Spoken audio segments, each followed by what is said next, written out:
Hi, I'm Trish from Honey Pies Recipes, and today we're making garlic rosemary roasted boneless leg of lamb. First thing that we're going to do is put together the marinade. We've got here 6 minced cloves of garlic, a 1/4 cup of chopped rosemary, a 1/4 cup of Dijon, and a 1/4 cup of olive oil. Everything in one bowl. And then just stir to combine thoroughly. Now I didn't add any salt and pepper to this because I'm going to sear the roast first and then put the marinade on. So the salt and pepper will go on the outside of the roast first. And the reason that I want to do that is, as you'll have seen to the prior video when I talk about roasting, when you heat the roast, you get what's called denaturation going on. And that opens up some of the protein bonds and allows some of the liquids and flavors to come out. And when you stop the cooking, it starts to coagulate again and it pulls those flavors in. So this will give you a stronger flavor on the marinade as long as you put it on while the roast is still hot. Now we're going to season with salt and pepper.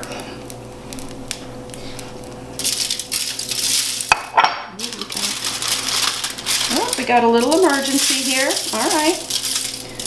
Easily resolved. We've got a little end here that's not tight. We should have probably put 4 on here instead of 3. So let's tie this nice and tight. Now some pepper.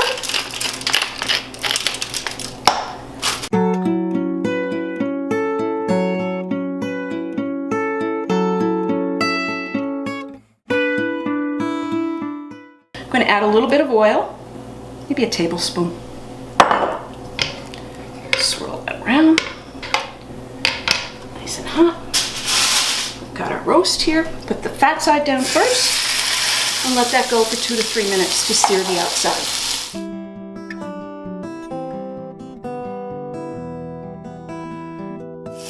I notice as I'm roasting here that I have a little section here that's pulling apart. I think when I take this off heat, I'm going to tie some butcher's twine lengthwise on this roast, and I think that that will make it more effective for cooking.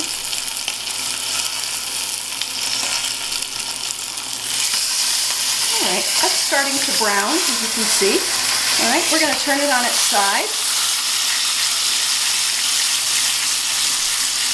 Another 2 or 3 minutes. Just looking for a nice little golden brown color.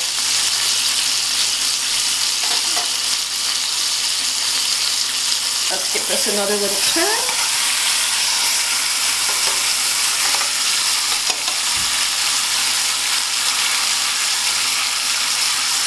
Now we take the roast off, and I'm putting it on a cutting board because I'm not really happy with the twine. Leg of lamb is a difficult roast because it has so many different muscle pieces in it. It has a tendency to separate a little, but that's very easily resolved by using some more butcher twine. So we're going to go lengthwise this time.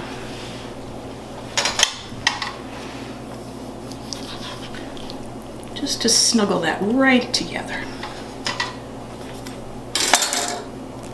And I'm going to do it not in the middle, but on the sides. Nice and tight.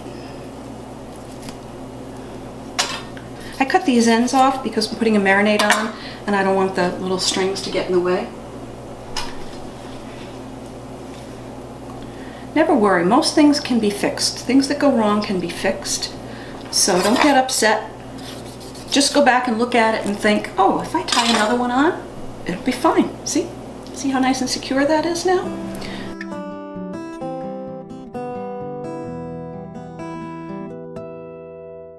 Now we're going to put the marinade on. First thing that I want to do is spread a little bit of this marinade mix on the bottom. This is where the roast will rest. We're going to rest this, or we're going to let this sit overnight. So we put that there. So now the bottom has some of the marinade on it. And now we're just going to spread all of this around. And we're going to use our fingers because that's the most effective tool for something like this.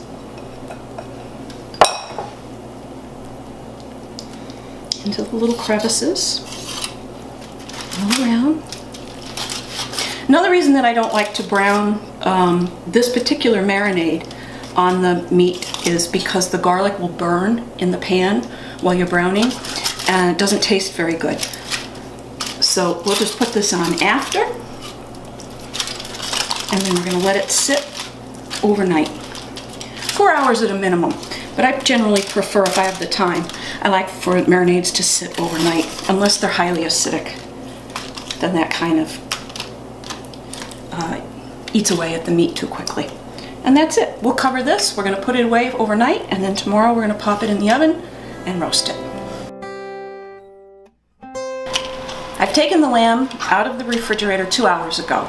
It's marinated overnight. I've preheated the oven to 275 degrees. I'm going to pop it in for about an hour and a half, and then I'll check to see where the internal temperature is. I'm looking for a medium rare, so I'm going to take it out around 130, 135, no more than that. So here we go.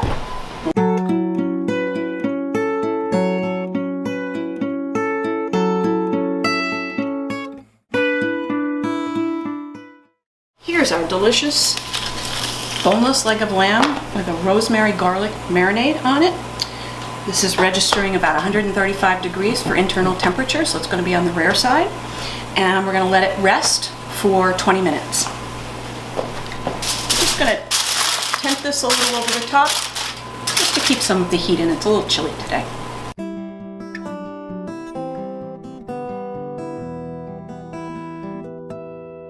So I'm going to take this beautiful roast, bring it over to our cutting board. You can use a paring knife, you could even use your butcher knife, but I happen to have a pair of kitchen shears, so I'm just going to snip off our butcher twine. If you'll recall, I mentioned earlier about that sort of a fishnet stretchy material that I've seen on roasts to hold them together instead of butcher twine. But you can see all the garlic is still here, we've got the rosemary on here. If I had to take that off now, that would all just pop all over. It's messy too, it would pop all over the place. So you'd lose a lot of the marinade from the surface of the meat, which is really very tasty.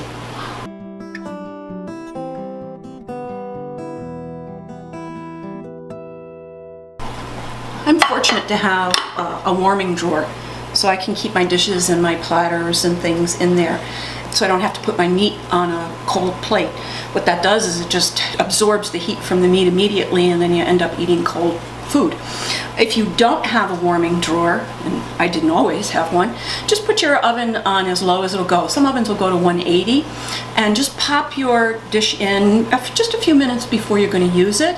Or if you have a microwave, a lot of them have a plate warming setting, and try that. And that way you'll keep the temperature of your food warm for a longer period of time. Some nice slices here.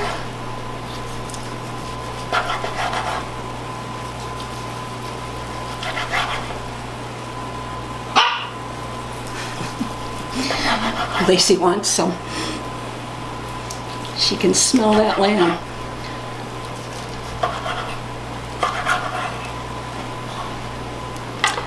Take a look at that. It's beautifully cooked. It's very even in its pinkness from the ends to the center. It has a lot of juice still left in it, and it's going to be deliciously flavored by the marinade on the outside. And don't forget, we put a little salt and pepper in the middle of the roast before we tied it up, so we have a little seasoning inside the roast too, which will help. So I'll just put this on the platter. Put this on the platter.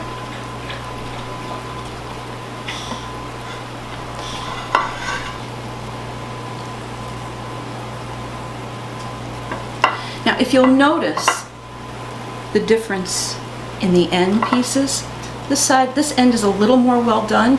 If you'll recall, the roast tapered a little, so that thinner end would be a little more well done than the thicker end, and the middle would always come out the most rare.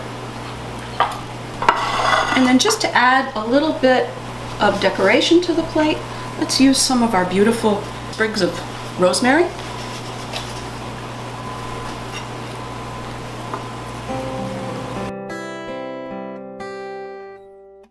Thanks for watching Honey Pie's recipes and letting me bring my kitchen to yours. I'm Trish from from Mars. Yeah. Hi, this is my last video for the day. Yes.